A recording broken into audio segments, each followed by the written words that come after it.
Ah, very nice. I do see we are live.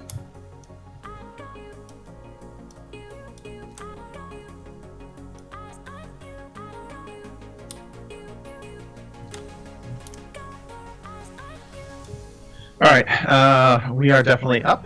I see we're streaming on the restream. And I will, can I switch, okay, so that restream, I can switch that one off and I'll just keep an eye, because there's no sense me looking at that. I don't need to keep that restream window open. I'm going to go to Twitch it myself. I'll give the Twitch thing, hello, and silence my phone. And then we're off. Oh, did we?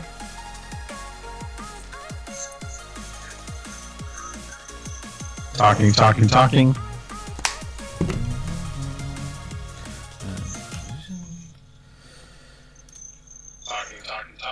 Ooh.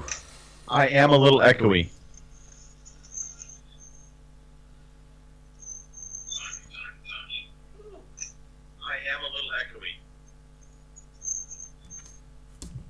I don't know. Are you a little echoey? Yeah. So this is where I wonder if it just is in that initial screen, the startup screen. Maybe. Well, it should be live now. The audio should be live now. So if you want to listen to it again. All right. Let's see if that makes it any better. Oh.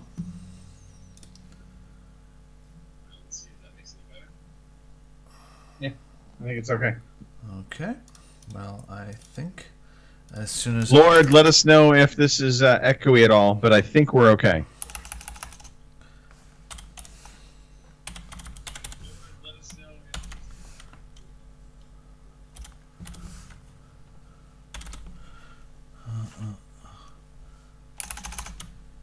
All right. Just adding him. Double mongoose. Oh yeah. No. Well, yeah. We've got Mongoose Lord now. Okay, let's do this shit. Okay, Lord is saying it is echoey. Fucking duck.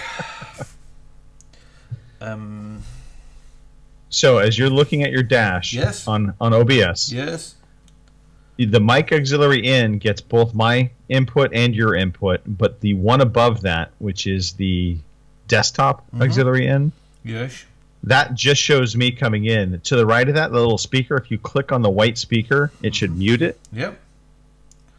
And then I still should be coming through your mic auxiliary. But can Lord hear it?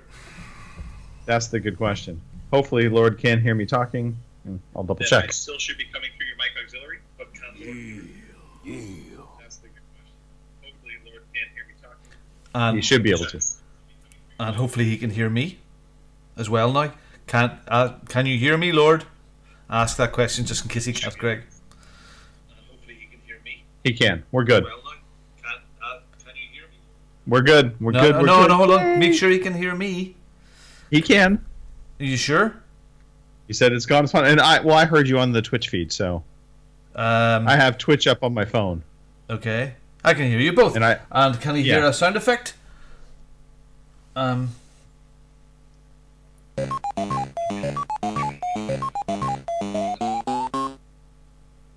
Can you hear Pac-Man? If you can hear Pac-Man, we're flying. Yes. We're good. Okay, dokie. All right. Awesome.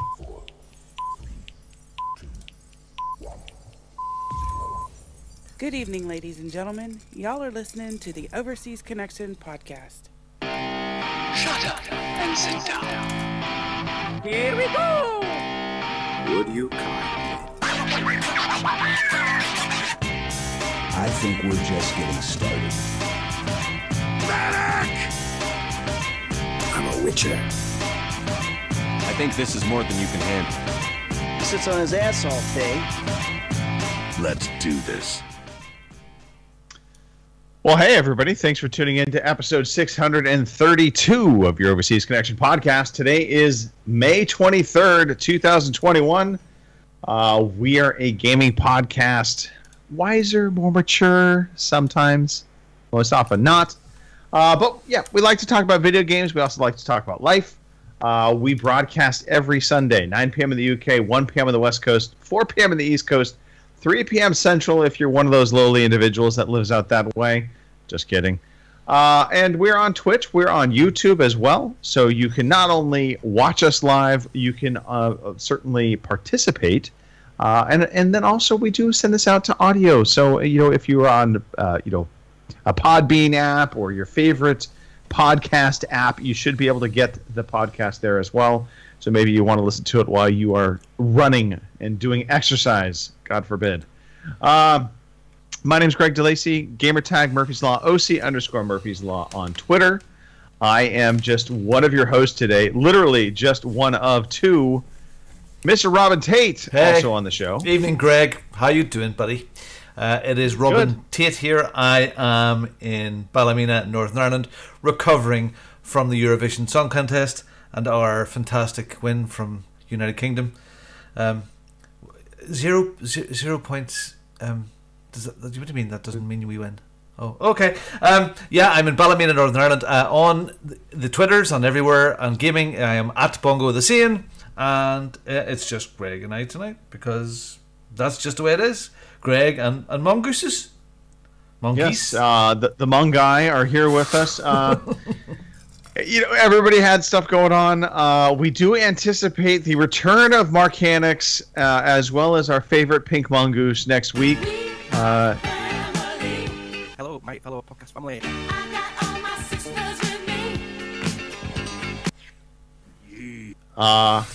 And also potentially Kim. Everybody had stuff going on today. So at one point I thought this might even be a solo show. I don't think that's happened yet. And Robin, you might have recorded one. No, I think Mark did one. I think I was ready one night to do one. Right. Mark ran completely solo. I think I was more for technical issues rather than anything else. But yeah, what the heck. Well, we pulled it together. Yeah, so we are here. We're podcasting like promised. Some shout outs real quickly for birthdays. Gary Harris, Boomer as we know him, turning 23 on the 23rd. What? No? Yeah, maybe. Huh? Well, May 23rd is his birthday. I just assigned birthday ages randomly. So Gary is one of the very few men on this podcast birthday wishes that will ever get a young age. Because James Creedy, who is having a birthday today as well, John Mouse's friend, James, 76. Yeah, at least. He looks good for 76. Yeah, it's so my American friend, it's Mick Creedy. But anyway, I only really met James once, and that was at was it EGX or one of the retro gaming things in Birmingham, where we all got very, very, very, very, very drunk. And there's a video of it. I'll maybe put it on sometimes to the show. And we all said hello to Duke. Hi, Duke. Please wish you were here. And he didn't know Duke or anybody, but anyway, there's a bit of him trumpeting through a paper as pissed as a newt. He was good fun. He had really, really long hair back then, but I see now on his Facebook today, he's all grown up and got all matured and professional. That's what happens when it falls out. You get older, it starts falling out. Yeah, what do you say? It's very sad. So, birthdays. Happy birthday! Happy birthday to you. Happy birthday to you. Happy birthday. Insert name here. Happy birthday to you. Gentleman was not recognized. I see Kim actually is in the chat as well, listening in. So she's participating in her own special way. Okay, well, she's going to be among Kim Goose then. So we'll just sort that now. I think absolutely Kim Goose, Kim Goose. There we go. And we've got a Mongoose Lord. Okay, so it's about this time I think, then, Greg. Hooray, it's story time. Hooray, it's story time. I'm so glad to be with you today. All right, story time. This is the part of the podcast where we just unwind on what's been going on through the week. It's been a bit of a busy week on my end, Robert. I don't know what it's been like for you. Oh, just crazy. I'm literally just trying to keep my head above water. We're just so busy. So many people wanting to spend money and do things. It's great coming out of the Wu flu. It is good that is happening, but holy crap! I know this sounds like a nightmare, Greg, but I need another 2 or 3 of me. Imagine clones of me. I don't think the world could handle that, Robin. I think Or we Judith. literally would fall apart. Or just definitely. So it has been extremely, extremely busy. So I sort of blank it out because it's all like a blur. A blur? And this week is going to be no different. And I actually think just the rest of the year looks like it's not going to be any different right now. So that's kind of nutty. You know, it's funny you said that. I will concur. We've been having the same kind of things happening on my side with work. It has been just nonstop. And every time I think, we might start to get a lull, because traditionally in my work, it's very cyclical. And right about now, we see slowdown. Companies have kind of spent some of their upfront budgets. They're now in the process of conducting the research that they're doing with us, and they're not doing a lot of new stuff, and so they're kind of just waiting for results to come in. And so May into June usually starts to slow down. It's just not the case. It's been crazy. So no, I had a major just there this week. I mean, I really am flat out, unbelievably flat out, and I had one of the major groups that I don't do a lot of business with approached me. I think it was Tuesday of this week, to say we want to come and pitch to you what we want you to do for us. Yeah, it's not the other way around. And this is a massive group with maybe 300 sites in Northern Ireland, and they're talking about half a dozen in fairness, tests this week. That's the best kind of request. Yeah, super. We want Tell me what you want me to charge you. We want to come to your office and pitch you what we think we want, and then you're going to tell us what we want, and then we want to do half a dozen of them this year and roll out to the whole group of 300 stores next year. And okay, all right. So so just keep on. Every time I get a thing cleared, 2 more appear. Yeah. So, but hey, good complaint, but at times too busy.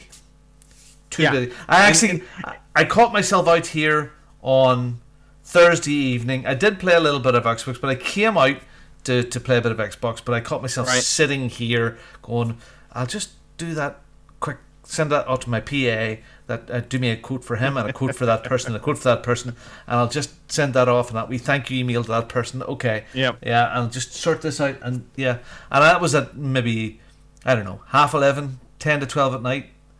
And I hate that, getting emails, but even at 5 to 12 at night, I was getting a email in from a supplier for something that I asked them to really expedite for me, and I had to acted on it there and then. It's just So just for the foreseeable future, I just going to see that I'm going to have to cut in an extra hour at the evenings just to try and keep on top. So that's work. Yeah, that is work. Work's a big part of our lives, right? Yeah, the other thing's a big part of my life is a 3-year-old at the moment and all their other kids. Yes. So she did get this lovely bed, new bed, big quilt. She's tiny and she's in it and she loves it. But last night, well, Greg, you'll know this one. She hasn't had a poo in a few days. And if people with 3-year-olds... It might be slightly different for you, but I'd say few, probably 5 days. Yeah, right. And so it's not that she's sick or there's anything wrong with her, but a 3-year-old is aware of the poo, and she's frightened of the poo. In fact, she calls the poos dinosaurs, and she's frightened of dinosaurs. So so she's getting a wee bit of extra stuff to help that at the moment.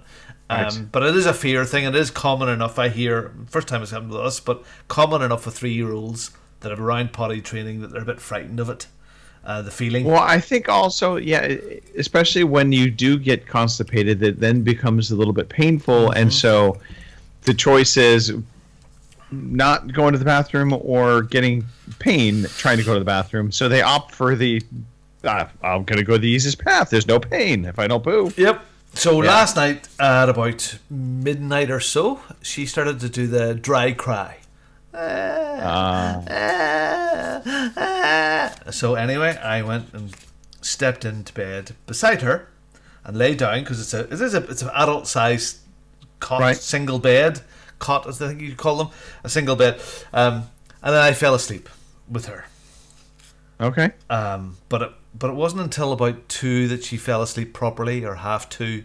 So I lost a few hours, and then she was up Yeah. at 5. So today I'm like eyes on sticks, and all that stuff. So hey, ginger balls. See, when you say you're tired, you haven't a clue. Yeah. So that's not so bad. Anyway. I don't know. Did we talk about the rice ball machines before or after the show last week? I think it was after. I believe we talked about rice ball. Yeah, we talked about that or like the start of the show. Okay. I have since received a rice ball shaker from you, which was really funny because I was not expecting it. I'm sorry. I haven't received. I haven't received the 5 for here yet. Yeah. Yeah. I got mine. So there's that. See, I see the photograph of the whole like little Japanese writing. Oh all God, over yeah. it. Yeah. We actually want you to explain the instructions to us because course. literally have no clue what to do with it other than we figure it's a lot of this. So just to refresh. I can't remember what night it was. Was it Saturday night or so? I don't know. But I had a few. Oh yes, I had friends over on the Saturday night, and we had a few too many rooms. And then I ordered these plastic devices to make rice balls. So you put I did talk about this. 3 clumps, and you shake them around, and you make rice balls. And I got the Amazon. Greg's Amazon home address is in my shopping list, and it was okay. One to him, one to him, one to him. It seemed like a good idea at the time. So yeah, so I get the notification that it's been delivered. Yeah, I'm sorry, but yeah. No. I opened that package and I immediately just started laughing. I mean, I was just like, "Oh, Robin." But you said to me, "We have to stop this. How can we? Can you not put a blocker?" But again, where would the fun be in that? Oh, where would the No, and your response was spot on, and it made me laugh a little bit because I was like, "Yeah, no, you've got a point. Why try and stop this behavior? Why not embrace it? The only time you really need to stop it is when it becomes super expensive. But so far, you've done okay with that. I don't think you've bought anything that has been ridiculously bad. Like you really regretted it. I mean, you bought a paddle board. I don't think you were drunk when you did that, though. I could be wrong. No, that night was. You may have. That was, yeah. Okay. But you used it. And you've used it several times. It's been to Italy. It's been all over. Yeah, so that's been good. I've really enjoyed that. What the hell? Good fun, isn't it? Yes, absolutely. Yeah. So I'm glad that was it. You got your rice balls, and I haven't had any sleep. And oh yeah. This week, a person I work with a lot. They're a supplier, one of my key clients, and we had lunch together, her and another guy, and she said, "Robin, here, you collect these, don't you?" And she handed me a bag with a Nintendo 64 in it and a pile of games. And I went, "No way!" I says, I was just clearing stuff out. You collect this stuff, don't you? I says, "Well, yeah, you can sell it." "Oh, no." And I'm going, "Yeah, boxed Zelda. Yeah, box. Yeah. Okay, I'll take it." So yeah, it's lovely that people recognize your and I nerdiness. think that's going to spark now a conversation when we get into games and stuff. Maybe we talk about Nintendo memories. So we were talking about Xbox memories last week. We'll wait. We'll get through this and then we'll talk about that if you want. Anyway. Okay. Anything else, Robin? Not really. I haven't even had time much to play with myself much this week. It's been that busy. I've been too tired. I mean, you're busy when you don't have time to play with I just haven't. God, I want to do this, but I'm tired. I could just do it at the time. Christ Almighty! Gotta get moving. Yeah, so that's been bad. No, that's What else? Nothing weird. Somebody gave me something free. Busy with work. Took the hot tub down. It's away for a while. Why is that? Well, do you know? It's because it's It's got a hole? No, dear Liza. There's no hole in my hot tub, dear Liza. Dear Liza, there's a hole in your hot tub, dear Liza. A hole. No. We find that we use it a lot for a month or a month and a half or so, or 2 months. And I got into it one night this week and I went, all right, okay, I need to change the water. You know what?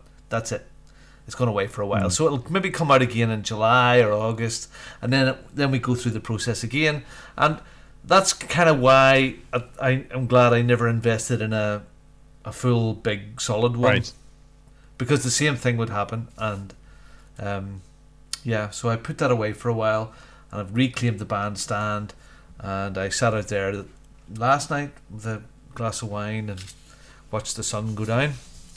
So yeah, that's nice. So yeah, that's about it. That was about it for me. Okay. What about you, Mr. Dillisy?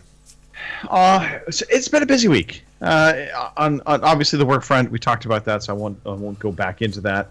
I did get my second vaccination shot on Friday. Wow, did you get it? I'm sorry? Where did you get it? In my shoulder. You lucky bastard. Why did the doctor want to give me mine in my ass? That's, I think, says more about your doctor than anything. Okay, I thought. But yeah, no. Pfizer shot. Literally no ill effects. I mean, about the only thing is when I touched right here, I can kind of feel the soreness of where it was. Where the shot was. Yeah. But my shoulder feels totally fine. Uh-huh. I've had literally no side effects, no headaches, no nothing. So yeah, I had a sore arm for there too. That was about it. Yeah. Yeah. So I'm quite pleased with that. It's at least done with. It's over. It hasn't really happened that much here yet, okay? Because there hasn't. Okay. You're a bit ahead of us apart from the taking the panties off your face. Right. But over there now, it seems to be a big push that outside you don't have it and you don't need to wear one if you're fully vaccinated. So, but have you been in a shop now without your mask on? Have you? Or do you feel the need? Do you feel the need to do it? So most of the businesses around here still are requiring masks. Like my gym still requires masks. The Safeway that I shop at, that still requires masks inside. And so, you know, I fine. You know what? To me, it's the same thing as shirt and shoes. You know, if a business asks me to do this to you know, be their patron, fine. And I have a choice. I can not be a patron to them and go somewhere else if I want. But you know, it's their right, and that's fine. I haven't seen a lot of people pushing back against that so far. You know, every once in a while, like in Safeway in particular, the grocery store, I've seen a couple people walking around without a mask on, and you just know they're the ones that are like, you know, I don't need to wear a mask anywhere type person. Whatever. I'm vaccinated now. It doesn't bother me. In restaurants, once you sit down, it's pretty much take your mask off. And you know, which you know, again, it's you're wearing your mask to the table, you take it off. Outdoors, 100% off. Nobody's wearing masks on outdoors. And my personal feeling is, nor should they.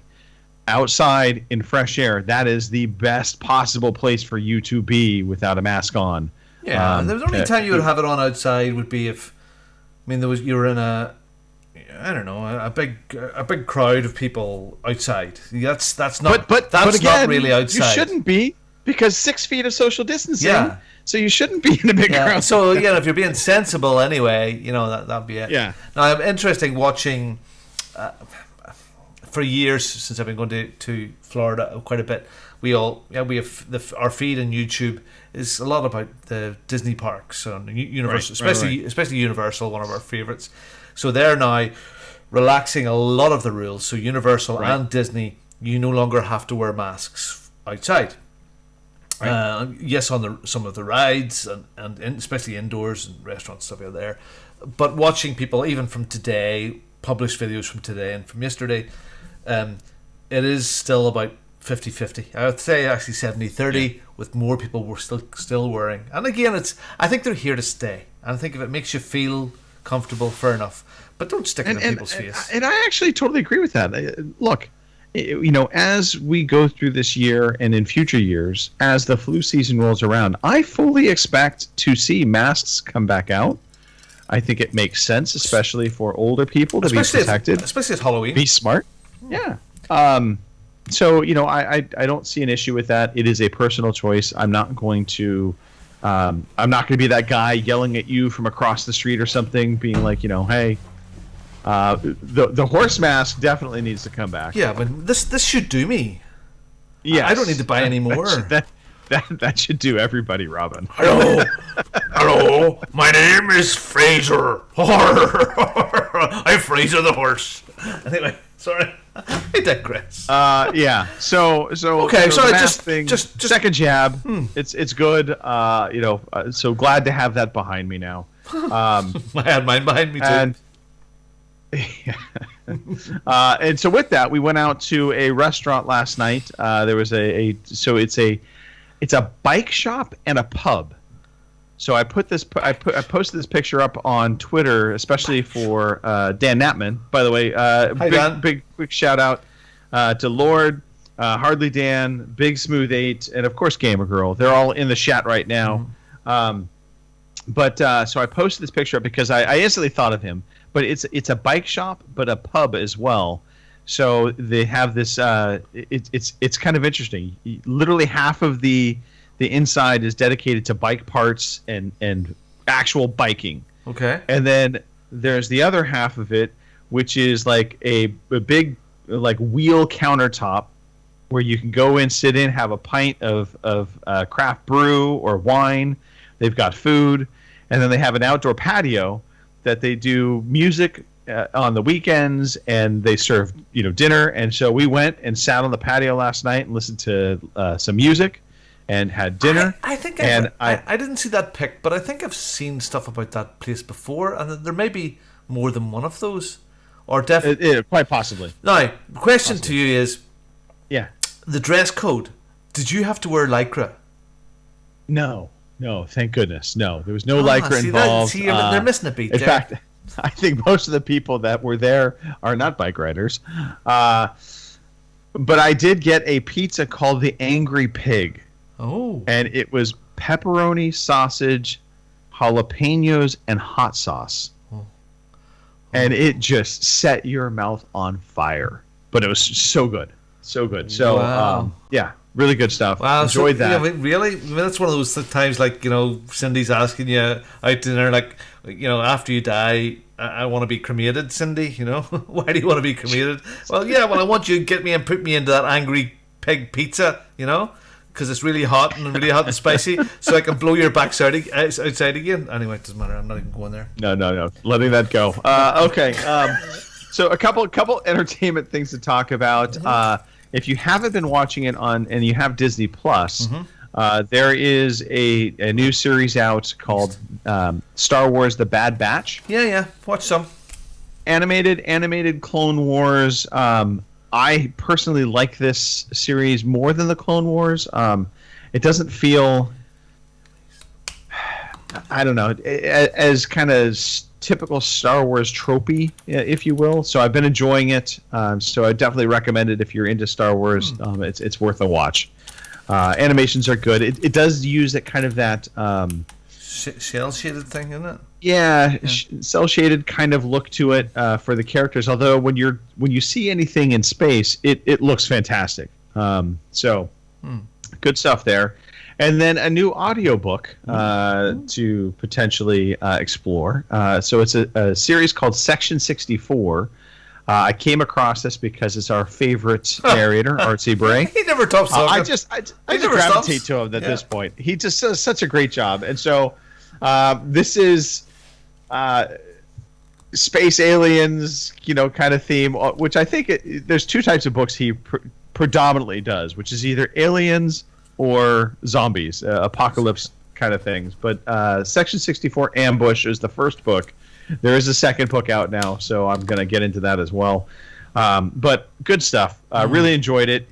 Part of it happens in the San Francisco area. Oh, dear. And so as they're talking about it, because that's where I used to live, I very much related to some of the story locations.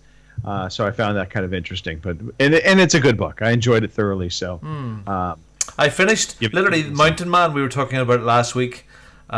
Literally within half an hour of me starting it again, that book is finished. So I'm now on to the to the next one. And Okay. it's very exciting. It's very good. Very good. Yes. I've been watching Mayor of Easttown. Someone recommended that. I think it may have been Phil. And that is Titanic Girl. Right. What's her name? Yeah, her. Yes, her Yeah, from the Titanic. The one that was drawn. Rose, whatever her name is. Yes, it's very good. The first chapter, I watched the first episode, I thought, oh, this is a bit flat. And then the second episode came out, and there was so many twists and so many turns. It was like, wow, this is good. So she's a detective in a small town, related to everybody, and it seems like everybody she's related to is involved in the crime somewhere down the line, and it's, or not, or suspected of, or maybe. So that's kind of cool. So it's a real whodunit. And it's everybody from the school teacher to the local priest to the boyfriend. Everybody's a suspect at the moment. It's pretty good. So yeah, check out the Mayor of Easttown. That's quite good. Quite good. Cool. All right. Well, that's me. That's it. Wait. One last thing. One last thing. One more thing. So a couple weeks back, I talked about how my wife went on this crazy shopping spree where she bought $600 worth of Mark Roberts. I meant to get her about that. Yeah, and so with that, I was kind of given the green light if I wanted to get something. She really wasn't going to say anything to that, so I ended up picking up a 32-inch ultra-wide monitor, which is now illuminating my face because it's so freaking big. But I absolutely love it. I picked up a ViewSonic monitor, great deal on Amazon. Was getting rave reviews. I didn't need a 4K monitor because I don't game on this monitor. But I wanted something that could at least do 1440, so kind of the in between. And it was like $330, I think, all said and done. And it's fantastic. Really, really, really like it. So my main one here, I've got the four, but the main one in front of me, I can't see what size it is. It is a big-ish one, but it's 4K. But wow, I used to have the Xbox in it as well, and then in the TV with the Switch box. But then when the Series X came, the Switch box degraded it and didn't give me the full. Anyway, it's lovely. The price of these monitors, I did drop into PC World on Friday because it's open, and had a look, and they have been their monitor prices now for some of these Samsung. Because I generally have got 2 BenQs and 2 Samsungs. One of them's curved. Right. Anyway, and I was thinking about, maybe do I get the others? But then I looked at this other thing, which was the width of there's my arms are outstretched, and that's me edge to edge of my monitors. The super ultra wide? Yeah, and there's this one. Yeah. This one will replace 3. And yeah. Ultra wide definitely is the path to go, if you ask me, in terms of monitors. It may require some weird resolution maneuvering for games that aren't set up to handle ultra wide, because it's not. So 16:9 is your typical ratio for widescreen. Yeah. But ultra wide, I think, goes to 21:9 or something like that. I think that's the ratio. So it is more stretched out. But yeah. I don't know. I'm thrilled with it. I'm happy. Glad I did it. I did get a new mounting arm for this, though. The previous mounting arm I had for wall mounting, it didn't allow for my monitor to go up and down. It was just kind of forward and back, and then it would tilt. This arm actually can go up, down, front, back, or tilt in all directions. So just makes it a little easier to maneuver it around where I want it to be on my desk. Groovy. Well, maybe I will. Yeah. Maybe I won't. I don't know. I'm just in the mood to maybe upgrade some PC stuff here, but again, because I don't game on it, there's a half decent card in it, and it is powering 4 monitors at the moment. It's doing pretty much everything I do, but just the odd little time I'm just noticing stuff, and that's just the way they get you. They upgrade the software, and that's how they get you. Like Kentucky Fried Chicken, they put something in it that craves it once a month. Yeah, that's cool. I like the sound of that, Greg. All right, well, let's move on. Then let's talk about games. Shall we play a game? I want to play a game. You are one pathetic loser. I'm a pathetic loser. Speaking of pathetic losers, games we pay for to get free. Let's face it, these are all the subscriptions that we are deeply involved in.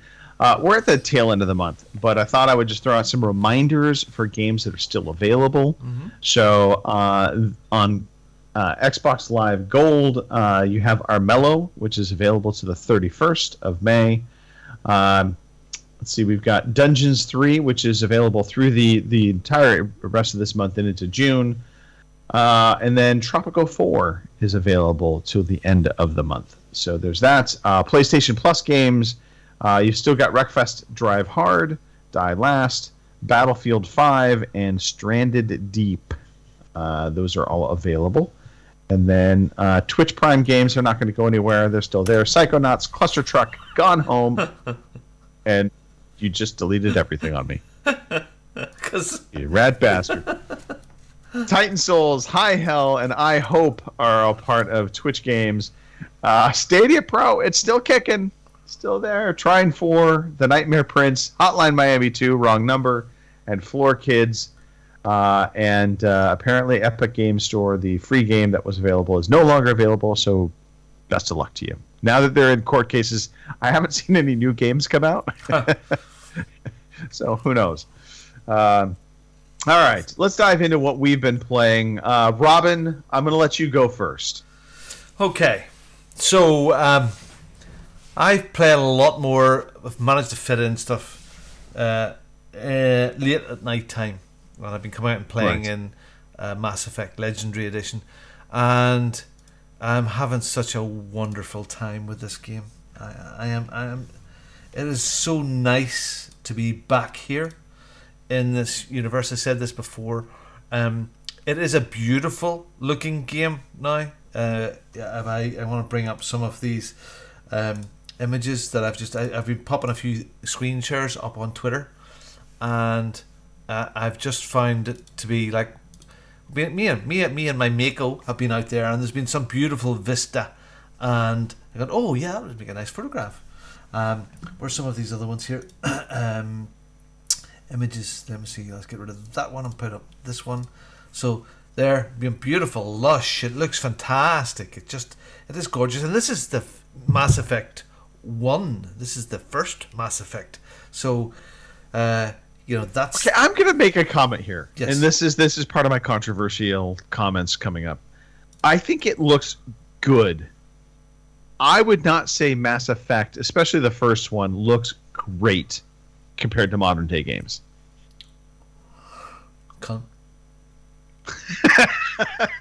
I mean, okay, I get you. It does look good. It does look good, but. It does still have a little bit of a dated look to it. Yeah, I know, but I mean, maybe as we progress, it'll get even better looking. I don't know, but remember that Mass Effect 1 was 2007, and there is a passion about the game. Maybe rose-tinted glasses, but when I hear on this the image that's on the screen now, when I seen that, I went, wow! I mean, just look at that. I'm looking at the planet. I mean, I've done an episode chapter today that I was on the moon, and I see the Earth. Driving towards the moon, and it's crisp and clear now, and I'm on there's the big screen behind me, and it's fabulous. And I'm going, wow, is that what it's really like for one of those moon men? They have a name. I think they're called astronauts. Those guys, when they look up and see the Earth, it looks fantastic, and just that caught me. And there's a fondness for the wacky Mako. That Mako control scheme is wacky. I want to talk about some of the stuff as well that Kim had mentioned about the save points, and I said, oh yes, of course the save points are automatic. I said they're not. You have to manually save, and I did get caught there, and that's probably my fault. Anyway, I'm loving it. I think it's fab looking. There's a fondness to me. There's some stuff that's on there now, which is doing comparisons between the original and the new version. I think it looks great, but that's besides the point, because the game is just fun. Now, I did mention, and I asked the question of people last week, how do they play the game? And generally, I tried to play as myself. which was Okay. a decent enough fella, tried to make the decisions that I would try to genuinely make for people and try to do my best. And I've made this decision that on this playthrough, I was going to be a rat bastard. Right. As difficult as that was seem, and some of the community members said, well, I couldn't do it because I always give in and I just couldn't find myself doing it. And I have forced myself to generally choose the most horrible of outcomes. And I'm becoming addicted to becoming a rat bastard. Example. Last night or the night before last, I went on a little mini side mission, and this exhibition, or sorry, a load of scientists had disappeared, and I had to go and expedition. Yes, those ones. I had to go. Let me take another drink. Hold on. Was it an exhibition of expedition? Yes, they were expeditionists. Look at the difference in that. Anyway, so I went and I tracked them down onto their planet. Which is funny, I'll talk about that in a wee second, in the scanning of planets, which is very different. And I tracked them down, and they were being held hostage by these weird zombie things. Okay, there'd be zombies, right, which were some of their counterparts, their co-workers. And they had been experimenting on them, the big bad company, and they had kind of turned them into zombies. But when I got in and got rid of those zombies, got into the room, and they were so grateful because they'd been trapped in there for days and days and days. And they said, oh, thank goodness for that. And I said, well, we're just frigging here for the reward sort of thing. And he said, well, you did all this. You turned these people into zombies. I said, we're really, really, really sorry, but it's all out now. We're so glad it's all out in the open. And, of course, one of the options were, well, you have to be punished for this. And the woman goes, well, no, you don't really mean that, do you? And my guy goes, pew, pew, pew, pew, pew, pew, and shoots him on the head. Murdered them all, little innocent scientists. I killed them. Another guy the other day, he insulted me slightly. I said, you can't get away with that. Pong! In the head. It's amazing how horrible this guy is. So every opportunity to be horrible, nuclear bomb going to go off, I don't have time for that, frig off. It's actually liberatingly refreshing to be so absolutely downright horrible, and I'm enjoying being horrible. There's nothing wrong with enjoying being horrible. Yeah. Sorry, there are subtle differences in it as well. So, talk to me about the planet scanning. Yeah, it's just a basic thing. But as the 3/4 games progressed, the first game you really don't do a lot of planet scanning. It's just there's a bit of text, and the odd time you get a chance to land if there's something goes on, and then you get into your wonderful Me and My Mako, and you bounce around the planet until you find the whatever it was, whether that be some lost artifact, or maybe you come across a monster, a maw, that attacks you and you have to fight them, which surprised me. Anyway, in the later versions, then you have to find little satellites and you can send them out and you probe the planets. And in the third game, you do lots of scanning, and it's like Star Trek. I'm scanning for life forms, a little life forms. Yeah, and there's a lot of fun with it, but the first one is very, very, very basic. So it's just interesting to go right back there to watch how the game did progress gameplay-wise over the years, and I'm really looking forward as we go along. Now, I can't stop myself doing everything at the moment. I've only completed one of the main big campaign parts of Mass Effect 1, but I keep on disappearing off to little side missions and side things, and yeah, that's going to take me a long time to get through all this, but I'm thoroughly enjoying it. Sorry. See, I'm going to continue on my controversial pathway with this game. So this was one of the biggest failings of Mass Effect, in my opinion, was the planet exploration. Because if you think about it, Mass Effect promised this big universe. You could explore any planet, you could go anywhere, and the reality was that was not the case. It was you could scan a bunch of planets, try and find some minerals off them. Every once in a while you could land on a planet, but for the most part there were a number of planets you didn't ever actually even go to or do actual landings on. And when you did go on them, what was actually there was pretty sparse. And I look at that, and then I think about a game like No Man's Sky. And No Man's Sky just really delivers, if you will, on that promise of planetary exploration. You go to a planet, there's stuff there, there's things to see. It's not just a moon surface, if you will, to ride around, and then every once in a while there might be an installation you could go visit, but for the most part it was just driving around rock. That was one of the downfalls, not downfall, but one of the things I took away from Mass Effect that I did not care for. I don't know that they're going to be able to, do anything about that other than maybe spice it up a little bit, make it a little bit better, sounds like. But on a whole, planetary exploration wasn't that great in Mass Effect. Uh-huh. You wanted to know my controversy. This is what I was going to bring to the table. Well, it hasn't got boring for me yet. I mean, the last big mission that I did, I went down a mine. I defused a nuclear bomb, even though I said I wasn't going to. I fought zombies. Then I randomly went around the place and got attacked. By the way, I see what you put on screen, you cunt. What? Sorry, man. And yeah, and then randomly, question mark came up, and I got attacked by a Thresher Maw, which was a fantastic monster that I'd completely forgotten about. So yes, but uninhabited planets don't have Las Vegas on them, Greg. They should. They don't. Seriously, uninhabited planets are pure. They're ready for that's what's called exploration. Dr. Livingstone, I presume. He was in the fucking jungle. There was no McDonald's there.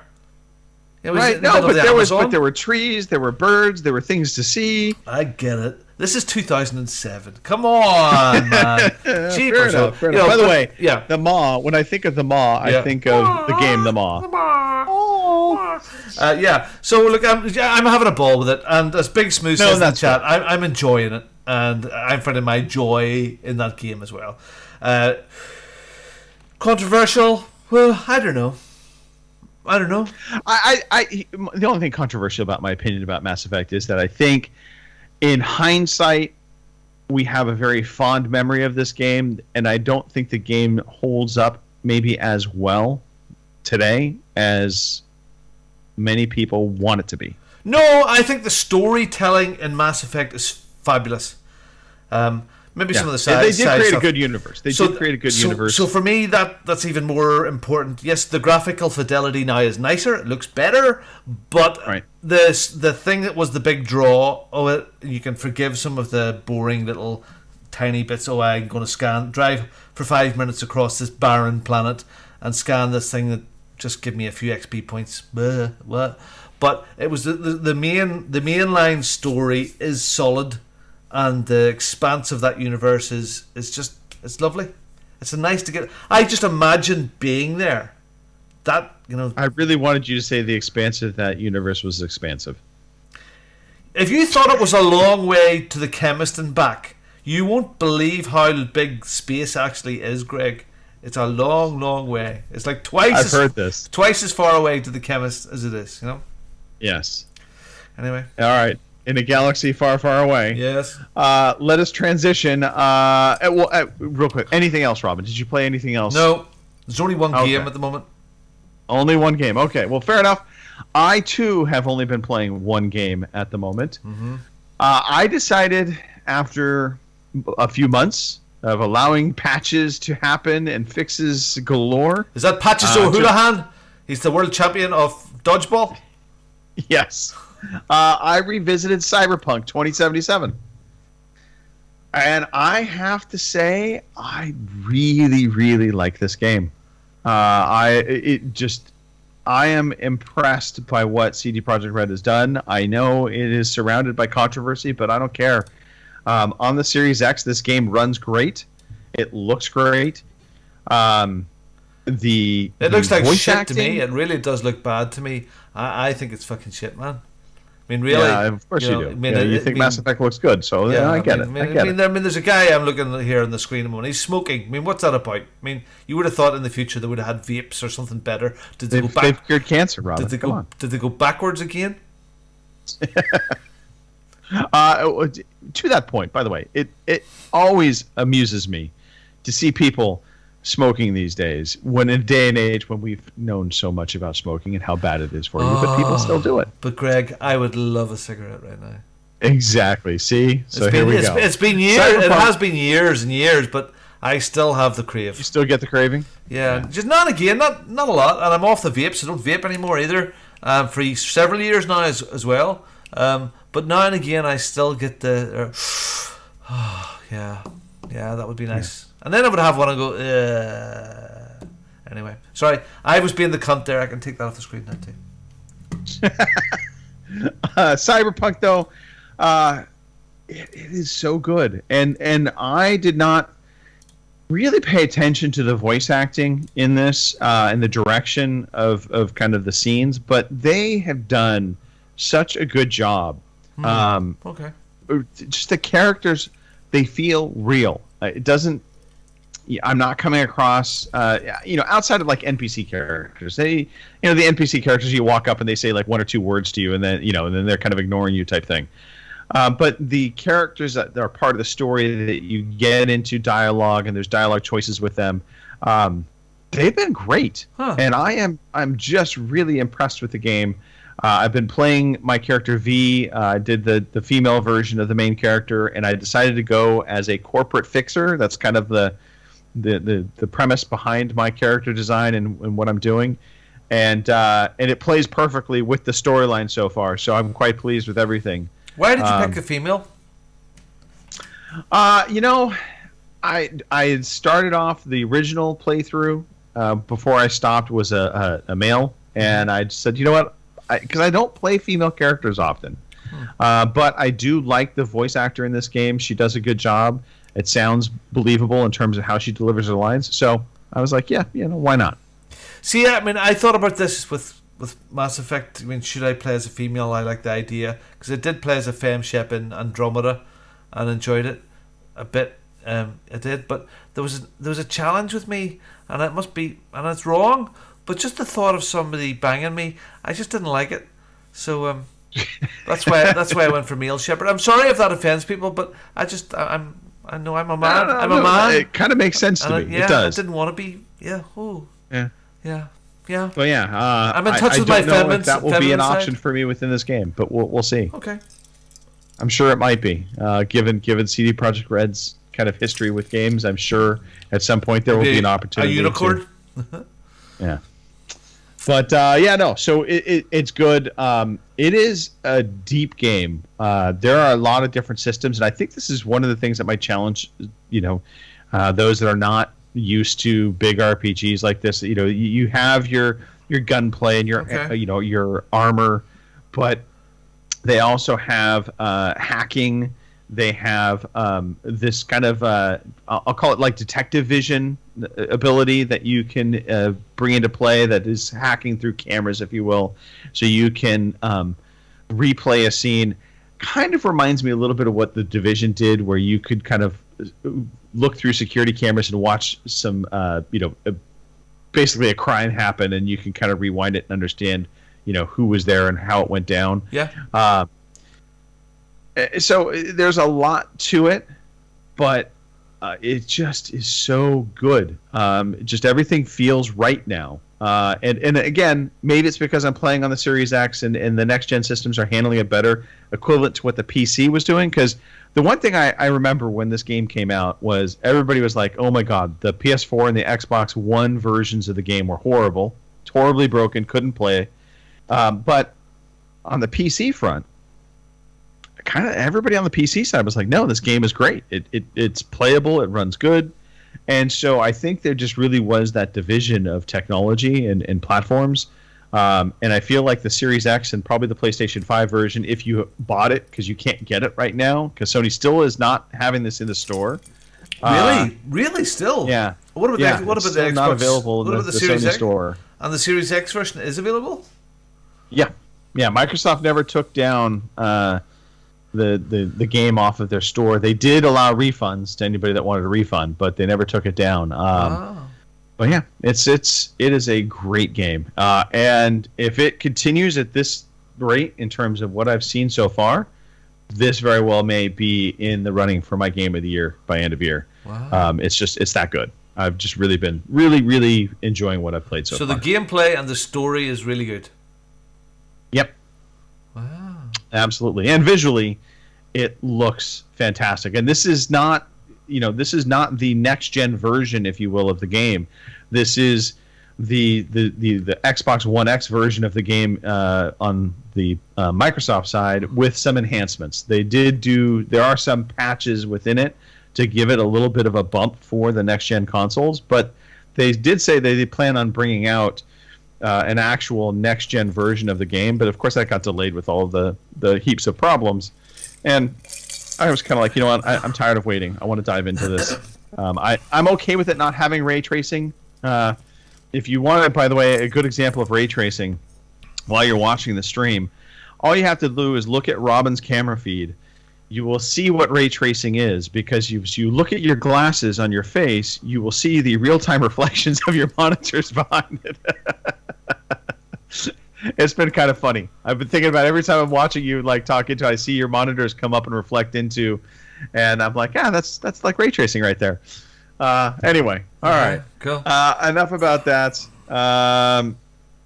Kill him. We are going to move on. Let's move on into the community stuff.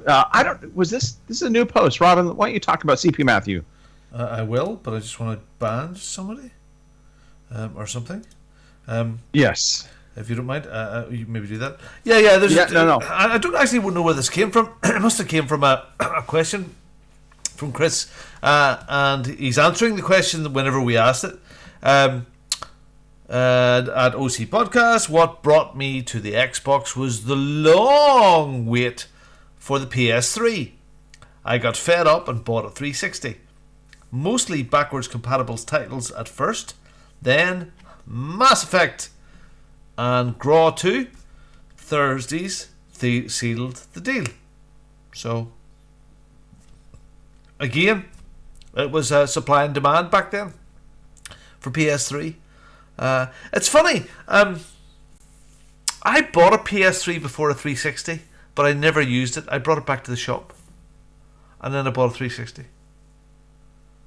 Isn't that weird? I wonder what would have happened. I wonder what would have happened if I had opened the PS3 first.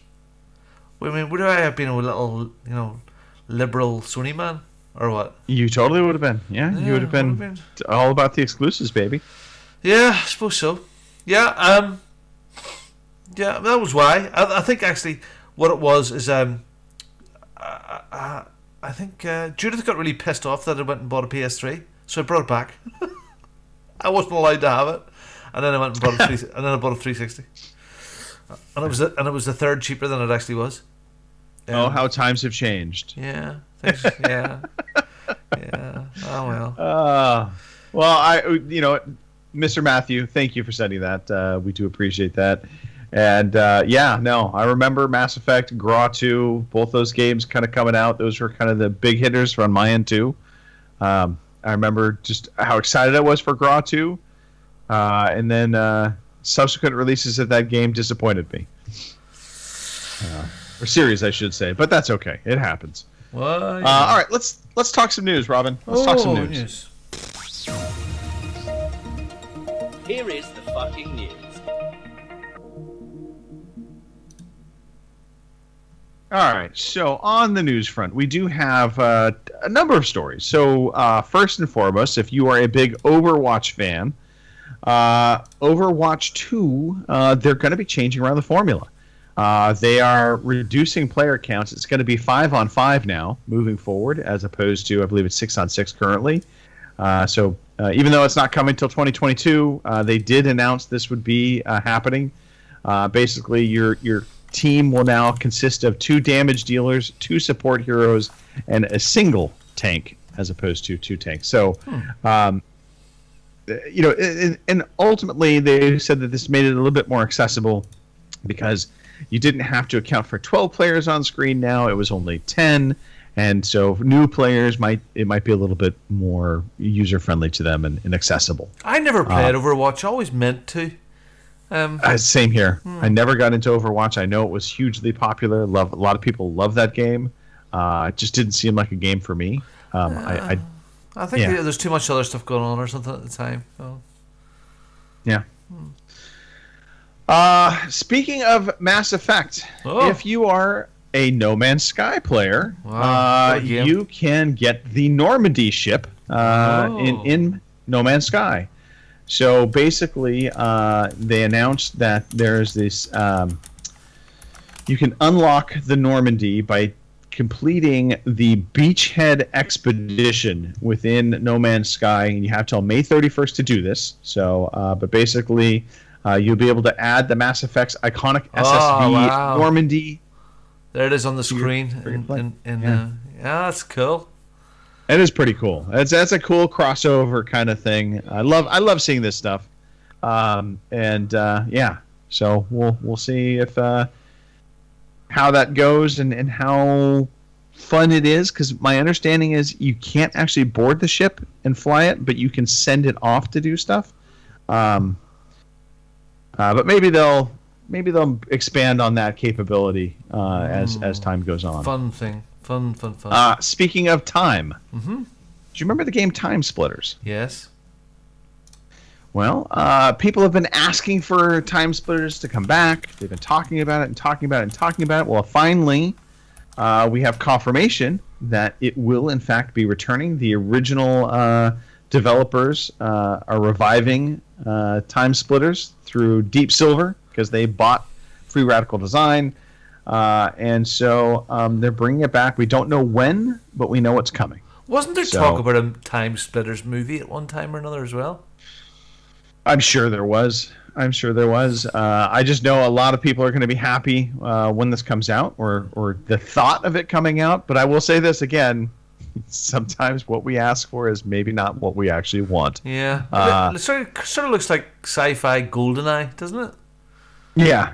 I kind of hope they really update Time Splitters to be more modern. I liked the notion of Time Splitters back in the day. I wasn't like a huge fan of the game. And kind of fast forwarding now to some Nintendo news. I know we don't talk about Nintendo a whole bunch, but this is worth mentioning. So the Zelda Skyward Sword Switch remake is locking a fast travel feature behind an amiibo paywall. So the Zelda Skyward Sword HD remake that's going to it will release with an amiibo figure for $25. Apparently, to use fast travel, which was not in the original game, from my understanding, you have to buy this amiibo, and the amiibo will allow you to fast travel in the game. Kind of shitty, if you ask me. That's. I don't know. Just looking into the chat a little bit. So there's some funny comments going back and forth. But yeah, I'm not a fan of this kind of thing. Look, if you're going to put a gameplay mechanic into the game, and you're doing a remake, just make it in the game. Don't try and lock it behind a paywall. And putting it into an amiibo functionality is just ridiculous. I'm sorry. This is a bad look for Nintendo. Yeah. Well. You know what? You either love this Nintendo game stuff or not. I've played. I mean, this is a fabulous game. The Zelda game is fabulous, really, really good. But I got bored with that. I don't know. It wasn't Mass Effect-y enough for me. Well, speaking of things with a good look, The Last of Us Part 2 now runs capable, or I should say, you can put it into a 60 frames per second mode on the PS5. So patch 1.08 came out and is adding in the display option to either go at 30 frames per second or 60 frames per second. So if you like the faster paced 60 frames per second, you could do that. So, Mr. DeLacy, tell me, is Last of Us Part 2 now available on Steam? I don't think it's available on Steam. I could be wrong. I don't think so. Did you know? Because aren't they releasing a lot of PC games? They are. They put Days Gone is out on Steam right now. That was the big release. I want to say it was like a week back or so. Sony unveiled Days Gone, and they had a number of other games and some DLC that were there. But I think those were all already PC releases. But we know there will be more. I think Sony is starting to ramp up this whole PC side of it. They're seeing the benefits of releasing some of their older titles onto PC. Okay. I don't think you're going to see day and date, but you will get newish releases coming out, maybe a year old. Okay. So, stay. I think it could come at some point. Sure. E3 is around the corner. Huh. I'm personally excited for E3. You know what? It feels like more returning to normal, even though it's going to be an all digital event. It's still exciting. We're still getting that goodness of a set time period of game announcements in June when it should be. And Jeff Keighley. If you kind of think about it, Greg, it always has been for us, unless you've been physically at it. Right. Yeah. 100%. So those interviews, you might not have the same big audience, but those interviews that hasn't changed much. Maybe the atmosphere is the thing that's been lacking through these stiff things. I don't know. Anyway, sorry, I digress. And that's worth noting. I think the biggest change for E3 this go round, it being virtual, is not for us, the consumer, because it always has been a digital event for us for the most part. It's really the press and how they manage E3 and dealing with it. Yeah. But to that point, talking about E3, we know that Microsoft and Ubisoft and Nintendo and I forgot some of the other companies, that they're all going to be doing press events. Jeff Keighley has always been a big part of E3. He kind of stepped back from that last year, and he created his Summer Game Fest, which was his E3 replacement last year. I think it went over horribly. It was not a great event because it was basically just kind of spaced out across all of summer. It just never really directed attention towards any one thing. Okay. Well, he is back, and apparently it seems like he is partnering up with E3 on this, in that the Summer Game Fest will kick off E3, even though it's unofficially kicking it off. It'll be basically the week before E3 starts, and they have got a ton of publishers involved with this. So Blizzard, Devolver, PlayStation, Electronic Arts, Epic Games, 2K, Amazon, Capcom, Sega, Warner Brothers. I mean, pretty much all the heavy hitters are going to be there in some fashion or another, showing off some stuff during his Game Fest. Maybe just some teases, if you will, that'll lead into the actual E3 kickoff and event. And that has me excited. That just means more goodness for us over the course of a couple weeks as opposed to just 1 week. Yeah, it's good. Well, hopefully there'll be a lot of stuff there that people were quietly working on during COVID that now they've got some new stuff. So I think maybe next year is probably a very, very big game for some quality titles rather than even this year. I still think COVID, we're still going to feel the effects of development delays with COVID for at least another year. Yeah. At least another year. But this last story, and this is the last story in the news, but this was interesting to me, and I think this actually came out probably a couple weeks back.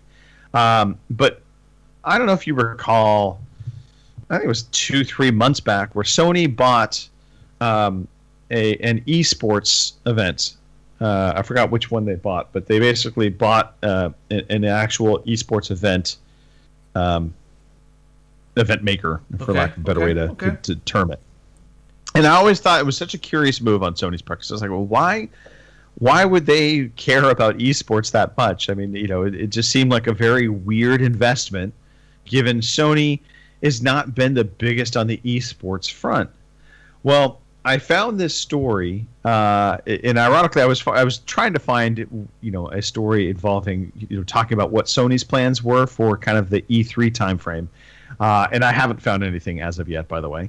But there was this story about Sony patenting its own esports betting system. Wow! And that got my attention because now suddenly things made more sense. Wow. They have their own esports league, and now they have developed this patented esports betting system. So basically, the story, just the brief summary of it, is Sony Interactive has filed a patent for a platform that would allow customers to guess the outcome of esports games, such as League of Legends, Dota 2, or Overwatch, using a combination of video game technology and real-time betting technology. So they patented it, would allow users to bet on sports betting using the same technology as traditional sports betting. So that gets us into a very interesting, weird area because, one, we had the whole loot box thing, right? And there was the outcry about loot boxes because it was gambling and it was allowing underage people to gamble. So how do you do that in America? Isn't there some states where you can't bet across straight line or state lines, stuff like that there? Well, is that yeah, a thing? it's just straight up. It's gambling is not legal in all states. Only certain states have legalized gambling, so you're not allowed to bet on sports legally. Like in California, I can't.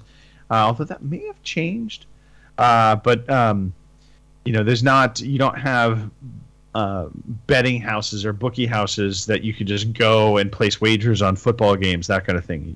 In Nevada, you do, and you can do that legally in Nevada, but in California, you can't. Huh. So this is an interesting area because there is online betting and online booking, and there's certain regulations within the U.S. that allow that to be okay. It's an interesting path for Sony to take, and I do also wonder if we're going to not have similar backlash to what we saw with loot boxes, because you're basically exposing a system to minors. Big Smooth says that isn't illegal any longer. So isn't illegal anymore. Isn't yes, illegal any longer. So. Yeah, so it certainly is not illegal, and I know online gambling is legal in the U.S. and we have it. The question boils down to, we talked about the loot box situation that happened, and there was a big kerfuffle, and I think it was the EU that came down kind of hard on loot boxes, and they called it legalized gambling, and the real problem was it was minors that were being kind of opened up to this.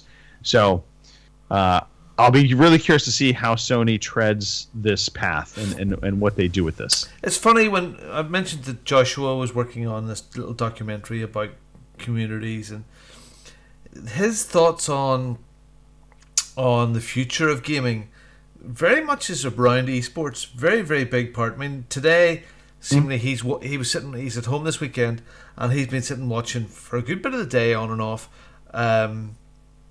finals from Paris of the lovely shooter, the three or 4 against 4. It's CS:GO? No, Counter-Strike, yeah, or the one that we used to play. God damn it!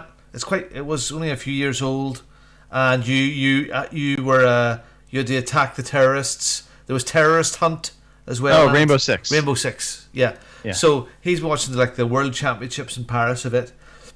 Anyway, the way his thoughts are is that this is going to become more and more mainstream as the youth of today as they've grown up with it, even more so than us. It's normal that it will be it'll be sporting event, like as big as your football, your Formula 1 or whatever it may be. It'll have a massive viewing audience to more and more mainstream.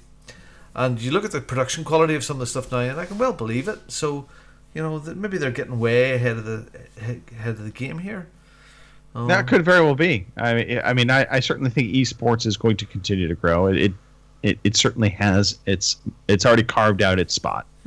I think for it to get even more accessible, I think they have to have games that build in kind of more that arena view of the action that's going on, as opposed to the camera views of the players. I know they switch back and forth, and some games do have kind of more of that arena view.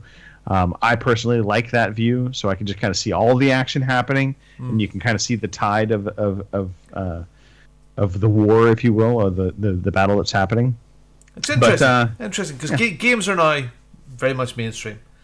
You know, Yep. for guys, for Agreed. girls. You know, it's just something that people do now. They just do it. They just do. So that's good. They do. Hey, I want to give a shout out, by the way. Big Smooth has been he's been chatting us up big time in the chat. Lord's been there as well. We had Hardly Dan in there. Of course, we had a couple little bots come through. Fantastic. Thank you for that. And then we also saw Gamer Girl in there for a little bit. I don't know if anybody else has been in the chat or not. If you are there and you're being silent, that's okay. Listen, have fun. And if you want, take part in the chat. We'll definitely take that feedback as we go through. And Big Smooth does bring a point. Is esport really a sport? That is the real question. So I think esports are competitions. They're not necessarily sport. This is the game old thing about. I mean, is chess a sport? You know. No, it's a game. Is snooker a sport? Is pool a sport? No, I would say they're competitions. They're gaming competitions. They're competitive, and this is not to be a slight, but I think of sports. I think there really is an athletic element to it, physical conditioning, and yes, you can say, well, esports, it takes physical conditioning to sit in that chair and play the games for as long as you do. Okay, but it's for me, a sport does involve physical athletic capability. Competition and competitive games and competitive gaming, which I think is really where esports falls into, that is a competitive aspect. It certainly is still very much, there's no slight there because it takes skill, it takes some endurance, but it's a different type of endurance. It's a different type of competition, and there's nothing wrong with that. F1 is definitely a sport. You watch Monaco today, 68 or 78 laps round that intense concentration. These guys are uber fit. There's an athletic element to physical driving. And it's funny because I always used to say racing was a competition of technology, and to a certain degree it is, because the technology that goes into those vehicles is tremendous. It's a difference maker sometimes, but equally important is the physical conditioning of the drivers to be able to endure and withstand those races. Yeah, Big Smooth, you were saying there about, they just sit there. Well, they do sit there, but if you ever look at these guys, their necks are double the size of our necks because of the G forces as they go around the corner, and they exercise those neck muscles to make it so they can actually survive that, the amount of effort and G's that they have. So it's I'm just jealous. I want to be an F1 driver or a caber tosser, because caber tossing is definitely a sport. Maybe it's the tossing part of it that I like the best. I'm not quite sure. Who knows? Who knows? All right, let's move on. Let's talk about the new releases coming up, Robin. Oh, I'll do that. Okay, new releases. Let's play some new releases music, shall we? Okay, we shall. New releases there. Okay, coming out on May the 23rd to 29th, we've got Biomutant on the PlayStation 4, Xbox One and PC. That's on May 25th. Final Fantasy X's and 1s and V's. Jesus Christ. PlayStation 5 on May the 25th. King of Seas on the PlayStations and everything on May the 25th. Man-Eater, that's the shark one, on Switch. That'll be good. Shin Megami Tensei 9 Nocturne HD Remaster. Hi! On PlayStation 4 and Switch and PC. Also on May 25th. Earth Defense Force World Brothers on the 27th for 4 PlayStations and Switches and PCs. There are only 4 PlayStations because nobody can get them. Oddworld Collection on Switch. That would be a good buy for you, Kim. If that's a lot of the Oddworld games. Good buy. The Idolmaster Starlit Season, PlayStation 4 and PC, and The Longest Road Earth on PC on the 27th of May. Wonder Boy, Asha in the Monster World. I've Almost Died by the Sword on PlayStation 4, Switch and PC on May the 28th, and World's End Club on the Switch on May the 28th. Those are your new releases for this week. Go and enjoy them. Wanderlust Boy sounds kind of cool too, Greg. I almost fell by my own sword. There you go. What do you do? Yeah. Who buys games anymore, apart from the biggies? It's interesting. So Biomutant is one that's been on my radar. I'm really, so I think reviews are coming out tomorrow or the next day. Okay. Really kind of curious. This is one I might pick up. But now that I've jumped into Cyberpunk, I may just hold off and let this get at a discount down the road. But it's one that I'm kind of excited for. So, and Oddworld looks good. Well, the Oddworld collection, I think that would be a good pickup for any Switch owners. Yeah. If it's a whole lot. Yeah. I don't know if there's anything else on this. I honestly don't care about Final Fantasy, so I mean that's the furthest thing from a excitement announcement for me. And nothing else on here really. Again, Earth Defense Force, I guess that might be cool. I know some people love those games. I've never really gotten into them. I think it's a sort of a guilty pleasure game, isn't it? One of those ones. Yeah, very much so. That's the Earth Defense Force. That's where you have the giant ants and insect monsters. Yeah. All right. Robin, we're just going to keep the hits going here with Victories Achieved. That, of course, is the competition where you complete a game. We ask you to submit your completed game with some kind of photographic evidence of yourself and the game in the background. And you can do that on Twitter. You can email it to us directly. You can send it through us to WhatsApp. Basically, get it over to Robin in some fashion or another so he can track you and keep track of the games you've completed. Mm-hmm. And the good part about this is, of course, if you're so lucky and we select you once a quarter, you could win $20 or £15, depending upon what side of the pond you live in. And that could be for PSN, for Xbox Live, for Steam, pretty much anywhere except for Nintendo, because we don't like Nintendo. No. Kidding. We figure it away. We figure out a way. But yeah, no, we try to reward our friends in our community within this gaming world by completing games, and it just makes for a fun competition. So, Robin, do we have any victories? Yeah, there's just a couple this week. Lord, who's in the chat, good lad. He's actually on the screen as Mongoose Lord. And he finished Hitman 2, had a good time with it. And the next one is from John Mouse. Now, I've got the photograph on the screen right now, Greg. And he finished Gears of War 4. Now, last week you gave him a bit of stick about the photograph that he had put up. And can you explain that, please? What did you do? You came down on him hard? No, all I did was so he had sent in this picture of himself that, yes. It looked like he had just woken up. Yeah. I don't know. It was like a very disturbing image of John, and he posted that to us saying he had just completed a game. And so I reposted that on Twitter and just, was like, this is kind of disturbing. And it was a very simple post. But apparently everybody in the community picked up on that post and started making comments. And so John had replied saying, this is me crying, still crying over Greg putting me on blast on Twitter. And I said, John, in a reply to him, there are tough decisions we have to make in life. And putting you on blast on Twitter was probably the easiest one I've ever done. You see, the photograph that he put with this completion, I kind of think is worse, Greg. I kind of think I'm very disturbed by it.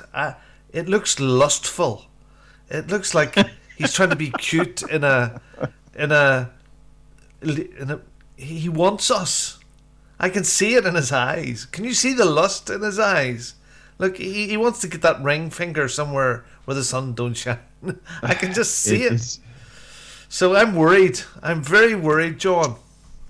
I thought fatherhood would have calmed you down, but obviously not. Anyway, for you two guys, well done. Get your victory achieves in. And for those that have achieved it, now we play the sound of Greg shagging Vic Tory in a tree. You all have a victories achieved. Victories achieved. You have one. A victories achieved. There you go. Victory! Victory in a tree. Yes. I have to remember that. That's good. All right. Well, it's that time. Yes. We're just Yeah, we've raced through a show. It's an hour and a half. It's a show. Yeah, hour and a half of goodness. Thank you, everybody who have stuck it out so far and listened to us all the way through to the end. We, of course, will be back next week in some fashion or other. We should have quite a bit of people on next week's podcast. It will be a crowded room for sure. Robin. Yeah. I'm just going to jump into shout-outs. I don't think there's anything more here to say other than let's give some love to some people.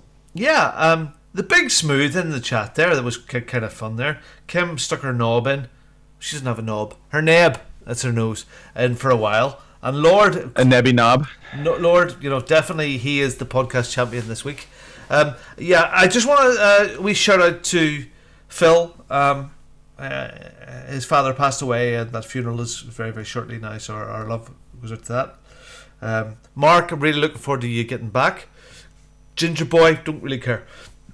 And Amar, some of the community members have been having a hard time, and some people have lost friends and family and people they work with through WuFlu, and it's bad. So take it seriously. It is, be sensible. Even though they're talking about things lightening up a bit, still be sensible in yourselves and be nice to each other. And thanks for listening. We have a good time.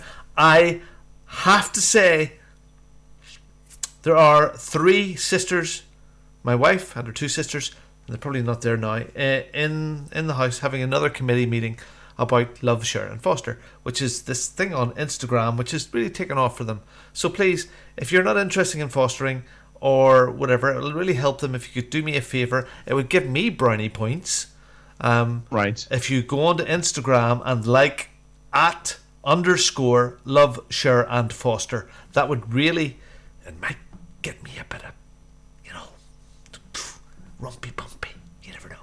Anyway, just do it, because she'll kill me if I don't. I know. So yes, they talk about fostering and fun stuff and have a bit of a laugh and fostering questions and stuff like that there, and they do it all naked. It's well worth watching. So if you subscribe to it, you'll see my wife and her sisters all together naked. They do it that way. Honestly, it's very exciting and all very genuine. So please do that. Yes. And thanks, Greg. Absolutely. Thanks for having Robin, me. Thanks for having me. No, thanks for jumping on and partaking in the podcast. And yes, @Love and Share Foster.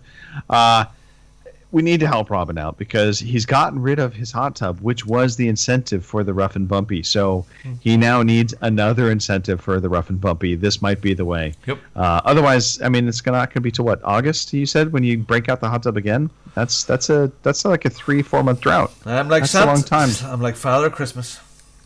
Yeah. Anyway, as you mentioned, of course, to the community, there's been some rough times. There's no way around it, and it's hard when any of us lose family or friends. We are always here, though. You can reach out to us. We will let you bend our ear and just vent, if nothing else. And as Robin said, being sensible. It's a pretty easy thing to do. Just be sensible. I think that is the most important thing we can do as we move forward. Shout out to the community. It is all about you. This podcast is a community podcast. We look forward to talking with Fraser Moores and the SEAL podcast and talking about this wonderful idea he has about trying to create this big collaborative podcast channel of community. We'll see how that goes down. I don't know if it's still alive or dead. I haven't heard from him since he reached out to me, but that's okay. That's a Canadian thing, I think, more than anything. Yeah. Big Smooth knows about that. Those Canadians, they have these great ideas and then they just disappear. Yeah. Anyway, love you guys. Toodles, we're done. Let's fire up the end music. Let's get out of here. Bye, everybody. Thank you for listening to the Overseas Connection podcast.